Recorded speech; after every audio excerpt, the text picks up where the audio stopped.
یہ انتہائی شرمناک ہے. اٹس ڈپلوریبل کہ ایک تعلیمی ادارے کے اندر ڈرگس کا استعمال ہو رہا ہے. میں نے پچھلے دنوں ایک ڈرگ ریہیبلیٹیشن سینٹر ہے, وہاں سے میں نے ایک ٹرینر کو اپنے پوڈ کاسٹ میں انوائٹ کیا, and we discuss so many things on drug addiction, اور کس طرح یہ چیزیں, کس طرح یہ مینس ہماری یوتھ کو تباہ و برباد کر رہا ہے. اینڈ ڈیٹا یہ بتاتا ہے کہ پاکستان میں 7.6 ملین ایسے افراد ہیں, نوجوان ہیں کہ جو ڈرگس لے رہے ہیں. اور پھر ایک رپورٹ میں پتہ یہ چلا کہ جو اسلام آباد کے جو ٹاپ کے اسکولس ہیں, جن کو ہم ایلیٹ اسکولس کہتے ہیں, ان ایلیٹ اسکولس میں 60 to 70% بچے ایسے ہیں جو ڈرگس لیتے ہیں. اور آج کل جو ڈرگس ہیں وہ اس قسم کی ڈرگس ہیں کہ وہ آپ کو پلیئر دیتی ہیں, اور آپ کو پلیئر میکسیمائزیشن اس لیول پہ ملتی ہے کہ آپ اگر اوور ڈوز ہو جاتے ہیں تو وہ چیز آپ کی جان بھی لے لیتی ہے. اور ایسے بہت سے واقعات رپورٹ ہوئے ہیں. تو پہلی چیز تو یہ ہے کہ یہ ایک بہت بڑا کویسچن مارک ہے ان اسکولس میں پڑھنے والے بچوں کے پیرنٹس کی تربیت پر کہ وہ اپنی اولاد کو کیا تربیت دے رہے ہیں. مسئلہ یہ ہے کہ ہم آج اپنے بچوں کو برانڈیڈ سکولز اور برانڈیڈ ان کو کپڑے, جوتے اور میٹیریلسٹک چیزیں دے کے سمجھتے ہیں کہ ہم نے اپنی ذمہ داریاں پوری کر لی ہیں. لیکن میں سمجھتا ہوں کہ اگر آپ اپنے بچوں کو ہر قسم کی میٹیریلسٹک چیزیں پرووائڈ کر کے آپ سمجھتے ہیں کہ آپ کی ذمہ داری پوری ہو گئی ہے, اور آپ ان کی تربیت کے حوالے سے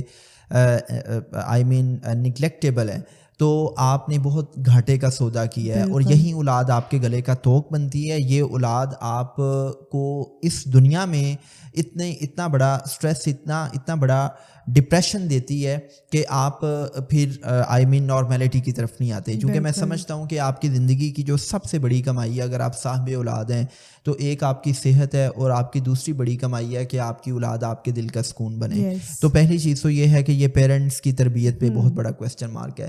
دوسرا بہت بڑا کویسچن مارک ان سکولز پر ہے, ان سکولز کی ایڈمنسٹریشن پر ہے کہ یہ انتہائی شرمناک ہے. اٹس شیمفل, اٹس ڈپلوریبل, اٹس کنڈیمیبل کہ ہاؤ اٹس پاسبل کہ آپ کے اسکول میں, اسکول ٹیریٹری کے اندر بچے نشہ استعمال کر رہے ہیں. پرپیٹریٹرز کون ہیں, کون سے ایسے ایکٹرز ہیں, کون سے ایسے ایلیمنٹس ہیں کہ جو اس ساری سپلائی چین کو مینیج کر رہے ہیں. اسکول ایڈمنسٹریشن کی انوالومنٹ کے بغیر یا اسکول ایڈمنسٹریشن کی نیگلیجنس کے بغیر ایسا ہو ہی نہیں سکتا کہ اسکول کے اندر اس قسم کی ایکٹیویٹیز ہوں. تیسری چیز یہ ہے کہ وہ بچیاں جنہوں نے ایک بچی کو ابیوز کیا ہے, ان کے خلاف قانونی کارروائی ہونی چاہیے. اور پاکستان پینل کوڈ کا ایک ایکٹ ہے, آئی تھنک ایکٹ 376, کہ جو آپ کو امپاور کرتا ہے کہ کوئی بھی انسان اگر کسی کو بلی کر رہا ہے, کسی کو سیکچولی فزیکلی ابیوز کر رہا ہے, تو ہی اور شی مسٹ بی اکاؤنٹیبل.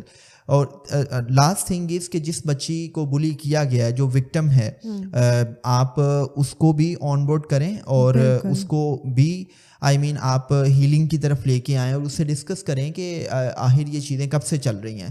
تو جب آپ اس قسم کی چیزوں کو دبانے کی کوشش کرتے ہیں تو وہ مسئلہ وقتی طور پہ دب تو جاتا ہے, لیکن وہ ایک ایسی چنگاری کی صورت میں سلگتا رہتا ہے کہ وہ چنگاری کسی بھی بڑے لیول پہ کمپاؤنڈنگ کرتے ہوئے آپ کو کسی بڑے مسئلے سے آشکار کرتی ہے. تو میں سمجھتا ہوں کہ یہ جو اس قسم کے مسائل ہیں, یہ ماں باپ کے لیے, اسکول ایڈمنسٹریشن کے لیے, اور بحیثیت مجموعی سوسائٹی کے لیے آئی اوپننگ ہیں کہ بھائی آپ اپنی آنکھیں کھولیں, اور آپ اسکول میں بچوں کو بھیجتے ہوئے ان کی کمپنی کو چیک کریں. آپ ان پہ ایک انویزیبل چیک رکھیں کہ میرے بچے کس قسم کی کمپنی میں اٹھ بیٹھ رہے ہیں, ان کی کیا ہیبٹس ہیں, ان کی ڈیلی روٹین کیا ہے. آپ اپنے بچے کو اگر پاکٹ منی دے رہے ہیں تو وہ پاکٹ منی کتنی دے رہے ہیں, وہ پاکٹ منی کا استعمال کیسے کر رہی ہے. تو یہ ساری کی ساری چیزیں پیرنٹس کے اینڈ پہ دیکھنی چاہیے, اور ٹیچرس کو, اسکول ایڈمنسٹریشن کو اس چیز کو یقینی بنایا جانا چاہیے کہ ان کے اسکول میں اس قسم کی اگر ایکٹیویٹیز ہو رہی ہیں تو میرے خیال سے تو جو ایجوکیشن ڈپارٹمنٹ ہے اس کو اسکول کے خلاف بھرپور کارروائی کرنی چاہیے. اور اس میں جو اینٹی نارکوٹکس فورس ہے, اس میں جو ہمارا ڈفرینٹ جو دیگر اسٹیک ہولڈرس ہیں, جو ادارے اس مینس کو کرب کرنے کے حوالے سے کام کریں, ان کے لیے بھی یہ آئی اوپننگ انسیڈنٹ ہے کہ وہ اس چیز کو, اس مینس کو ختم کرنے کے لیے اپنا ڈیو رول پلے کریں.